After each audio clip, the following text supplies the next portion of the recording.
This is the second generation of the BMW 2 Series. This is the Gran Coupe. This is codenamed F74 and this is the key of the vehicle. So you have a digital key. You can simply tap it to unlock the car and you have the regular BMW key as well. This is to lock the car, this is to unlock the car, this is to open the boot of the vehicle and this is to turn on the hazards. Meanwhile, you can also have a digital key on your phone using which you just tap the door handle and the car will unlock and then you tap it in the center console and the car will turn on.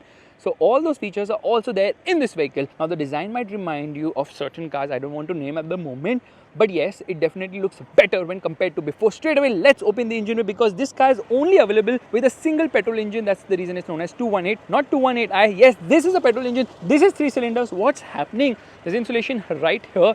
BMW logo. You can see the vibrations. It's vibrating a bit and washer fluid goes in right here. The engine actually seems to be so jam-packed here that it doesn't seem to have space for a bigger engine, but it does get a bigger engine abroad. But in India, we obviously get Chintu-Mintu engines. Now, in terms of the design, well, I'm not a big fan of the 2 Series. However, if you notice, there are some design elements which come from more expensive BMW models, like the illuminated kidney grille. This is obviously the panel for the ADAS radar. There's a camera here, BMW logo right there, and lot of gloss black finishing almost everywhere. The treatment to the grille is very similar to what we have seen on the X3. The X3's grille is bigger, so obviously it's slightly different in terms of design. This is pulsating right now, the indicators. Okay, it has matrix LED headlights, adaptive ones with blue elements on the inside. And it says BMW LED right here with this silver sort of finishing. In fact, if I go to the other side where the indicator is not functioning, that is actually the LED DRL of the vehicle, and you get active air curtains as well. Yes, that is very much functional. You get 6 parking sensors at the front. This is the provision for a towing hook, and there you see there are a lot of openings for better breathability of the engine, even though the engine is Chintu-Mintu here. In terms of length, it is almost 4.6 meters. The wheelbase is almost 2.7 meters, so it's longer by 20 mm when compared to before, and it's taller by 25 mm when compared to before. However, the wheelbase remains the same as before. It's based on the same UKL2 platform, which is shared with mini cars. Has the M badging here. This is the M Sport variant. Now all variants are M Sport only. M Sport, M Sport Pro. All those things are happening nowadays. 18-inch wheels. Design of the alloy wheels is actually nice. M logo right here. The tire size 225, 45, 18. So BMW is like, we have given you tubeless tires. Wow, what an achievement. Meanwhile, you obviously get 2 cameras here for the lane keep assist, ADAS functions, and a rain sensor as well. There's a camera here, and it also illuminates something at night because obviously M Sport now, so they have to do that as well. The ground clearance has been increased by around 19 mm, so it's around 165 mm. Exact numbers haven't been given yet. And request sensor is there on the front door, not at the rear. Obviously, it's a sloping roof line because this is the Gran Coupe, and it has the Hofmeister King, which has 2 written here. What is this Hofmeister King? Well, Hofmeister is a famous BMW designer who made this king, so he's become popular like that, and that's the reason they call it that way. Coming to the rear, the design changes are better because the car actually looks quite wide. Look at it. Yeah, it actually looks quite wide, accentuated by the way the taillights have been done. And this fake element right here, you get 6 parking sensors at the rear, sort of a diffuser treatment. This is the provision for the towing hook, which gets opened like this. And then how do I put it back? Yeah, I put it back also like that only. Meanwhile, this is the rear fog, which is only there on this side. Here you get the reverse light, which is there on both the sides, the BMW logo. There's a camera which also has a cleaning function. 218 badging, indicators are pulsating at the moment. The lights are actually quite nice here. Quite impressive actually the way the lights look. However, I'm not a fan of these fake things. Meanwhile, the exhaust is obviously on one side only because such a small engine. How will it get 2 exhausts? Let's open the boot. I press a button and there it opens. It's not powered because of the pressure, it opens like that. Around 360 liters of boot carrying capacity. It gets a spare wheel. Yes, that's right. But 125, 80, 17 is the size of the spare tire, which is not an alloy. There is the jack and the toolkit. This is the first aid box, which has Velcro on it. And if I pull this, then I can put the seat down. So it happens to be a 40-20-40 split format. But exposed here, they should have carpeted that as well. And here there is something, yeah, I don't know what it is, some secret storage space. Let's shut this. Okay, this is now going to shut with one hand. I have to use my brains a bit today, but since brains are on vacation, let's not think too much about it. That's fine. Oh, that was impressive. There's a hook here and you can move that around as well. You can see the wiring here, which is not that great. Obviously, there's a light here. There's the warning triangle. Now let's get inside because you are in for some disappointment. First and foremost, there is no space only because the wheelbases remain the same as before. Space like before is very poor because my knees are touching the front seats. Okay, under thigh support is poor, foot room is poor, leg room is poor. This is best for children. They might as well have made this a 3-door or a 2-door because rear seat space is bad. Seats are positioned as per me. So if you're short, obviously there will be more space, and if you're short here also there will be more space. In fact, headroom is not good enough here at all. Although they've scooped this out, but your head touches as well. Here you get a hook. No height adjustable seat belts, no magazine holders as well. AC controls in the center are not there only because just AC vents are there, AC controls are at the front. 2 USB-C charging sockets, ISOFIX child seat mounts. Center passenger gets an adjustable headrest as well. You get a center armrest which has got twin cup holders, and then you can obviously open it from here. So in order to open these seats, you do it from the boot. This one you have to do it from here only, and then you can move this as well. Yeah, put it down. Light placement here on the top. So rear seat experience is actually quite poor because the window area is also small. So you obviously feel very claustrophobic in this cabin. However, dashboard looks quite impressive. There is no space in this car. Oh my god, I am out of breath sitting in the rear seat. Door pockets are big enough. I don't know for what, because you can't sit only, and getting in and out is also difficult because of the lack of space. Frameless doors. So once you put this down, it obviously looks quite cool. It does not roll all the way down. So yeah, it's open that much, but the front windows, they roll all the way down, which is good. But yeah, I'm very disappointed by the fact that this car doesn't have space at the rear. I expected better space at the rear, but that's not the case, unfortunately. Now, this car obviously has got indicators on the outside rear view mirrors. The seats are nice and comfy here. In fact, it obviously gets the memory function too, and powered seats. Both the front seats are actually powered. That is an aircraft on the brake pedal. You get a proper dead pedal. That is where the OBD port is. Says M here. Door pockets are big enough at the front, and you will be surprised that these buttons and switches, which get illumination, very cheap in terms of quality. Yeah, plasticky. I don't know why. Anyways, let's sit inside. Before that, let me extend the under thigh support. Oh, that is so damn cool. But there's no seat ventilation, which again is very surprising and extremely disappointing as well. However, BMW has given it a lot of features, including a nice panoramic sunroof. For a car of this size, getting such a big sunroof is an achievement, honestly. And because the interior is darker colored, this brings in a lot of airiness inside the cabin. So let's open this. So it's going to open till a certain position, and then if I press it again, it will open further. Yeah, that is good enough. Okay, shut. What is happening? Yeah, just one switch to operate. Could have had multiple switches to make it easy, but everybody is going for lesser switches because switches cost a lot of money. Now, coming to the glove box, there's a button here. You press it and you open the glove box. The glove box is decent sized but does not get any cooling function. And again, the plastic quality here, super duper cheap. So cost cutting has been done in a lot of places, including obviously the engine, but they have given it a lot more features when compared to before, using which they're going to obviously ask a lot more money because this is a BMW. Now, this manual is 451 pages where you have to read about a lot of features present in this car. For starters, you get a wireless charging pad here. You get a storage space here for your phone. Twin cup holders, 2 USB-C charging sockets, storage space here as well, but no cooling function here. 12-volt charging socket in the center, but no USB-A is okay. We don't need it. A lot of physical buttons, a physical volume controller, physical buttons to move ahead and behind the track, hazard light switch, engine start, gas selector, electric parking brake, and this is for the parking camera. This is for the defoggers, and this is to get into the ADAS function. So here you can come into driver assistance, make a lot of changes, including safety warnings, lane departure assist, exit warning, and all those things, which is fine. This is obviously auto dimming, SOS button here, light placement here on the top. There's a camera here which you have to use by coming into this menu called interior camera, and then you can obviously see yourself, take photos. There's a timer. If you smile, it will take a photo. You can also record videos and all, and then it gets saved in the gallery. So that is kind of cool but unnecessary.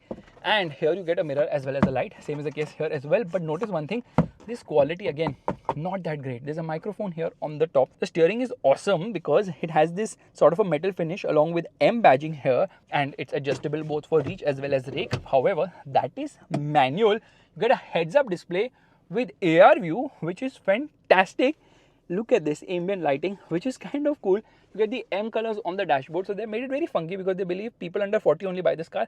So why not make it super duper funky and youthful? Airbag written here, a lot of airbags in this car. It says Harman Kardon because it has got a 12 speaker, 205 watt audio system, which is actually fantastic in terms of audio quality.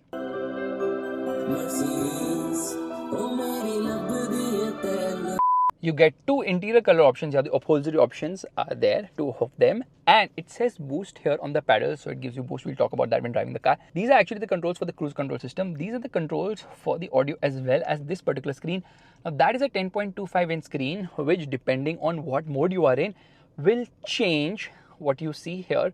So yeah, you can keep changing it by changing the my modes, and there's something known as digital art.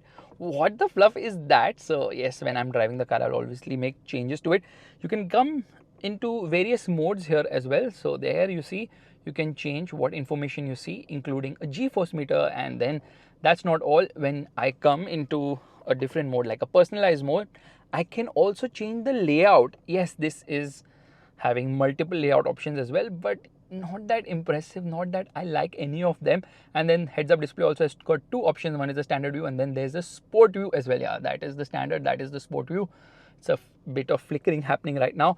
Now this screen obviously has a nice startup display, so whenever you turn on the car, it will have this animation with sound effect, and when you turn off the car, obviously it has that animation with sound effect as well, which is actually quite cool and nice too. However, this screen is a 10.7 inch screen, which unfortunately doesn't have physical buttons as such. So this is obviously the navigation, and for air conditioning you have to press buttons to get into the climate control, which again is inside the screen, which is not that great. Yeah, it's a dual zone climate control air conditioning system.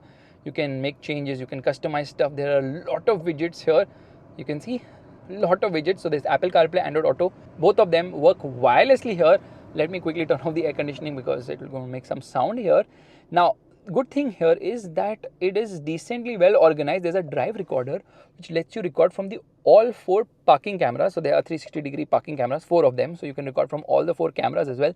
Like I was telling you about the digital key, you come into this key setting and you can see who has the digital key. I have one with my smartphone, which is active, which is kind of nice.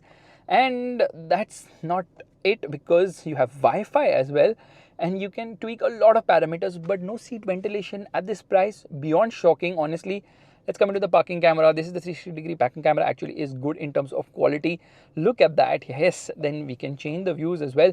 So front and rear parking sensors, then there's a panorama view, and then there's a car wash view. But the best part is the 3D view. So there you see the 3D view, which actually looks quite nice because it's very, very, very useful. Quality of the camera is phenomenal. And then it obviously has something known as reversing assistant, which will move the steering. Yes, select reverse gear and take hands off steering wheel, which will actually move the steering wheel in the exact direction as you moved it while parking the car. So it helps you get out of parking spots, which might not be very useful in our Indian scenario because the way the parking has been done. But that's the reason it has got 6 parking sensors, each at the front and rear, because of which it can obviously do the reversing assistant bit. These are the modes, my modes, which obviously have a lot of other factors linked to it, like it will close the sunroof, turn on the air conditioning, do all those things. In fact, the seat also moves ahead and behind. When you turn on and off the car, you can obviously turn that on or off if you want. So everything inside this particular widget, which honestly is not the best to use as per me. And there, when I come to reverse, the mirror actually moves. So all those important things so that you don't curve your wheels, that is there in this car. And then ambient light colors are 15, for which I need to again come into this menu. Yeah, it can get a bit cumbersome, but there is something known as interior lighting, and here you can choose from one amongst the 15 colors, not 64 colors. So yeah, they are a bit behind in that regard. But enough of talking about the features, because yes, I know in terms of features, in terms of equipment, in terms of all those things, this car is actually better than before. But is it better than before when it comes to the driving feel? Let's go.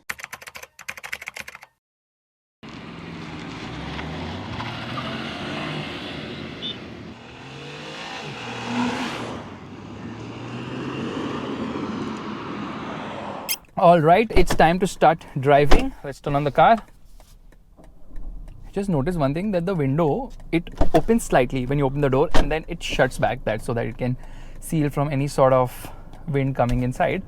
Otherwise, if it goes outside, it will not work. I mean, it's the basic with such kind of designs for the windows, for the doors. Anyways, air conditioning off. We straight away come into my modes. I come into sport mode here. I activate this, which means traction control has been deactivated. Yay!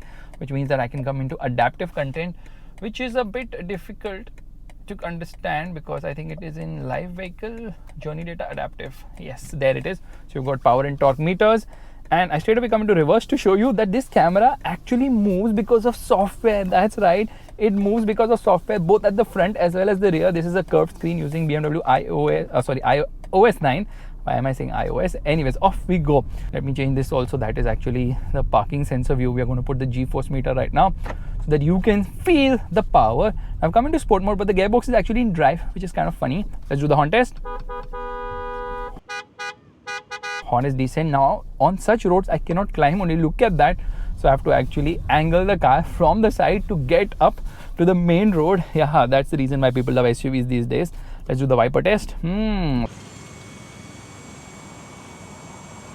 lot of spray on offer, and off we go.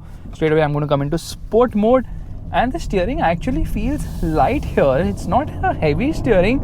It has decent amount of feel and feedback as well. Now it's not up to what I expect from BMW standards, but yes, this car feels a bit like a BMW should. Not entirely, because the BMW-ness is not really here. It's a bit missing, and I'll tell you why. Let's take a quick U-turn, because BMW cars are not supposed to be front wheel drive. Now they are supposed to be rear wheel drive, but this is a front wheel drive BMW car with 3 cylinders. So let's do one thing. Let's launch the car here. The surface is not good. I'm not too sure what kind of acceleration we can get. Hazard lights on. Let's reset this. Left foot on the brake, right foot on the accelerator. Doesn't grab, and off we go. Wheel spin, plenty of it, which obviously bogs down the car. And 0 to 100 kilometers per hour is claimed to come up in 8.6 seconds. We have taken 8.9 seconds to go from 0 to 100 kilometers per hour, which is not bad at all. Can you hear the road noise? That's a lot of noise. We'll come to the suspension in a bit, but the road is also a bit screwed here. Once we come to the road ahead, things will become relatively smoother. So this is a 1.5 liter 3-cylinder petrol engine. Yes, that's right, 3 freaking cylinder, which produces 154 horsepower and a torque output of 230 Newton meters, which results in the car going from 0 to 100 kilometers per hour in 8.6 seconds. Now this is actually using a 12 volt system. There's a like a mild hybrid system. There's a 48 volt mild hybrid available abroad, which gives 13 horsepower more, resulting in the car going from 0 to 100 kilometers per hour in 7.9 seconds, so 0.7 seconds faster because of 13 horsepower. Maybe that car has got launch control. This car doesn't feel sluggish in isolation. However, we don't live in a world in isolation. We obviously have to factor in a lot of other things, like what its predecessor do. And unfortunately, the predecessor was very strong with an extra cylinder and a 2-liter engine. So 2-liter 4-cylinder with the 220i. This is the 218i, so it's less in terms of output, which is not fine at all, because power has decreased by 22 horsepower. Meanwhile, torque has decreased by 50 freaking Newton meters, and the car has become slower by a full 1.5 seconds, 1.5 seconds slower. I was still contemplating, are the numbers right? How is that even possible? Yes, this car slowed down by 1.5 seconds when compared to before, because the earlier model, the 220i, used to go from 0 to 100 kilometers per hour in just 7.1 seconds. So BMW has slowed down the car, given us less power, given us less torque, and because it's front wheel drive, obviously it doesn't have the BMW feel. It is based on the UK L2 platform, which is basically a mini platform, and in that regard it's okay. It doesn't drive like a mini either, it drives somewhere in between. So they've adapted a mini platform for BMW, wherein the car drives like neither. It has its own character only. It feels very rough, tough, and somehow a bit rough in areas, like, you know, the doors also shut with a lot of sound, and all that softness, that premiumness is missing here completely. Doesn't really have the BMW character to it.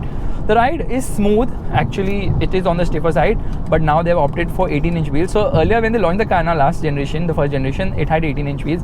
Then they went ahead and gave it 17-inch wheels because the 18 were very uncomfortable.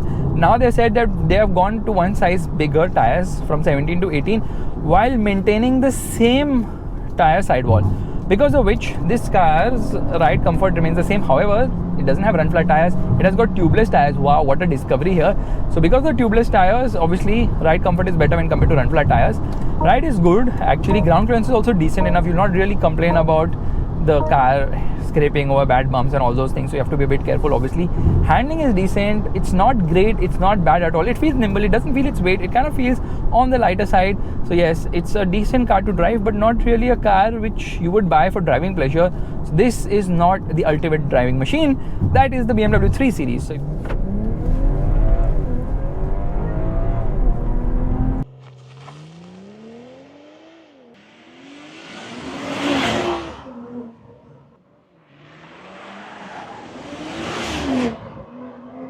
So if you're really looking to buy a BMW, just go for the 3 Series. Forget the 2 Series. I know the 2 Series is much more affordable, and the whole reason this car exists is because the BMW badge is so strong. The logo is craved by millions that BMW is like, let's launch a model people will buy only for our logo. And that is the reason why the X1 also exists. That's the reason why the A-Class exists, the GLA exists, the Q2 exists, and all those models exist. Those entry-level models just to help people on a real tight budget to stretch to a BMW or a Mercedes or an Audi or any of those cars. Anyways, we're going to do the brake test here. Hazard lights on. Our brakes are nice and strong, but tires make a lot of sound.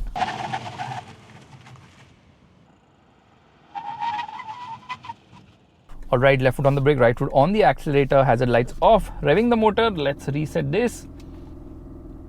And off we go. Wheel spin, yes, it does wheel spin purely because this car is front wheel drive and there's a lot of power and torque going still in spite of downsizing it, reducing the power and torque here. 0 to 100 km per hour in 8.3 seconds. Faster than BMW's claim. Okay, I need to slow down here because I just like to drive slowly when such kind of pillars come ahead of me, and off we go.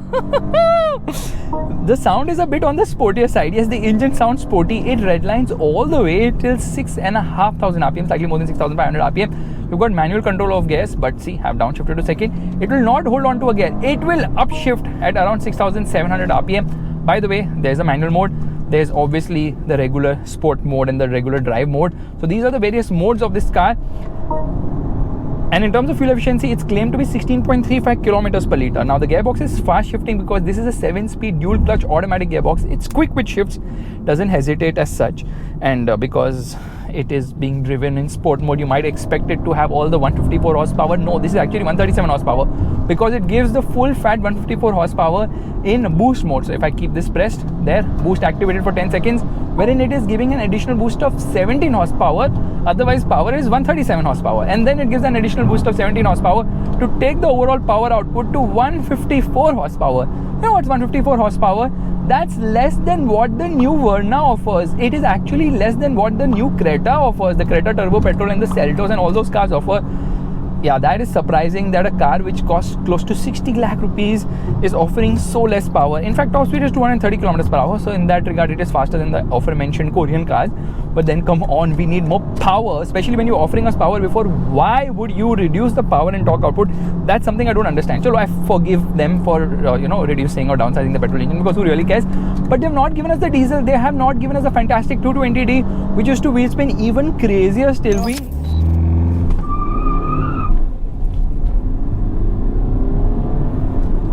That's a lot of wheel spin on offer. We need the 220D, which may or may not come considering the segment is not really big in terms of that particular engine. That's the reason Mercedes has also discontinued it in the A-Class limo, which only comes with the A200. Globally though, they have the diesel, they have the 2-litre petrol, they have the 2-litre diesel, they also have the M235, which obviously has a stiffer chassis, and M character is also available there. So that's another thing. But the problem is that the Mercedes has even a smaller engine, a 1.3-litre turbo petrol engine, which they co-developed with Renault. However, that engine is a 4-cylinder. This is a 3-cylinder, and you can feel those vibrations at lower speeds. Now those vibrations are very much felt. So we are going to do the launch here again to see how fast it goes from 0 to 100 km per hour because I have nothing else to do today. So left foot on the brake, right foot on the accelerator. We come into sport drive mode and revving the motor, revs to 2,500 RPM, and off we go.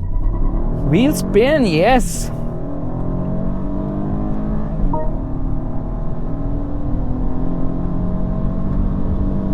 That's 0 to 100 km per hour in 8.17 seconds. So yes, faster than what actually BMW is claiming here. Now the Mercedes engine is having more power, more torque and all those things. But then again, like I've said millions of times, there is no replacement for displacement. But unfortunately, the German brands are like, you know what, let's keep downsizing because you're going to sell our cars on the basis of our logo, on the basis of the features which you're offering, which honestly is good, but not really. Oh, the chassis is all over the place. If you really want to buy a BMW, just get the freaking 3 Series. I know it's 15 lakhs more expensive.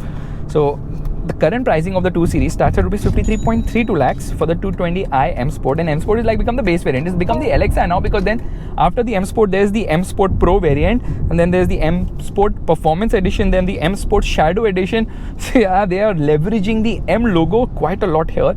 price goes all the way up to 57.86 lakhs for the 220D M Sport. However, with this model, they are going to obviously increase the prices because every generation they have to increase the prices, trying to justify it by saying we are giving you more features now. However, they have downsized. You are using a much cheaper engine, giving us less power and torque. How can you increase the prices? But no, that's not how it works in the accountant's books, because for them, every new car should be much more expensive, every facelift should be more expensive, and a new generation should be a lot more expensive as well. So I expect this to touch almost close to rupees 60 lakhs on road Mumbai, which is a lot of money if you want to get a proper German car for cheap money. Then you have to still pay around 71.5 lakhs for the C class, the C200, the petrol version. And I can't believe it, there is a freaking Toyota Land Cruiser LC300 in my rear view mirror. So much respect for that car that I had to come to the left and let it go only.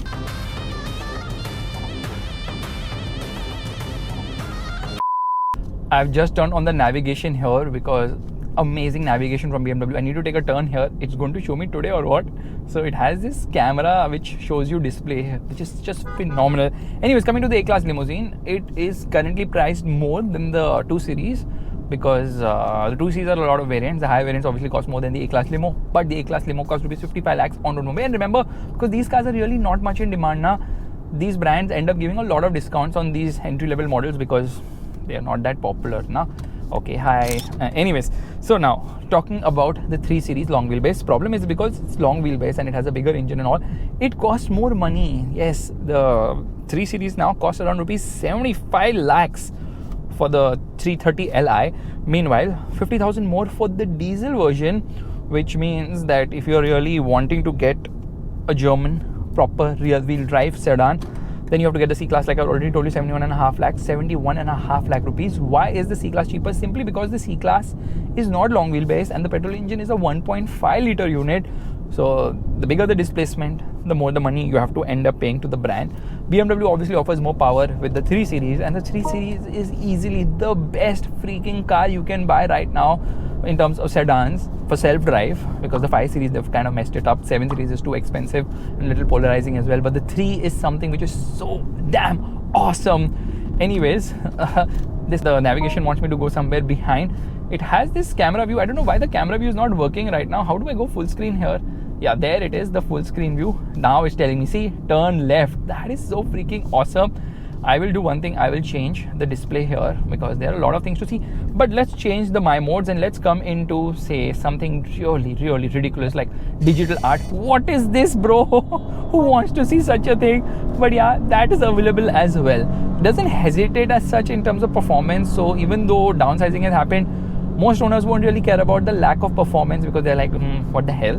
But anyways, let me do one thing. Let me try and accelerate this car from 0 to 100 kilometers per hour in efficiency mode to see how slow it is in comparison, which means we are going to come to a halt somewhere on a clean road. Let me downshift. This cluster is so badly designed now that I can't really understand what RPM it is maintaining.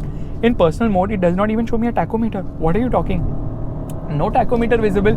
Instead, it is showing me how much power is being consumed by battery or whatever. The 12 volt battery ki power I need to know or care about. I don't think so. So anyways, left foot on the brake, right foot on the accelerator, and off we go. Come on. It's a bit loud for a petrol engine, but the thing is, it's 3 cylinders, so the vibrations are definitely there.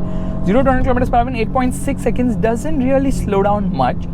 And in terms of suspension, they've obviously revised it to make it better. They improved the handling of the car. The steering is actually decent as well, but this is no freaking 3 Series. But it's a good, well-packaged car which has decent amount of kit. And if you don't have those 15 to 17 lakhs more to opt for the 3 Series, you will still not go wrong with the 2 Series. Just remember, a lot of people will be thinking he's bought this car solely because this car is a BMW and not because of the way it has been designed or the way it drives or any of that sort. And in that regard, it could create a bit of disappointment, but yes, it has some sort of the BMW feel as well. If you like this video, make sure to give the thumbs up, that's the like button, and also subscribe to the channel. I will see you guys in the next video real soon. Come on, downshift. Just make sound.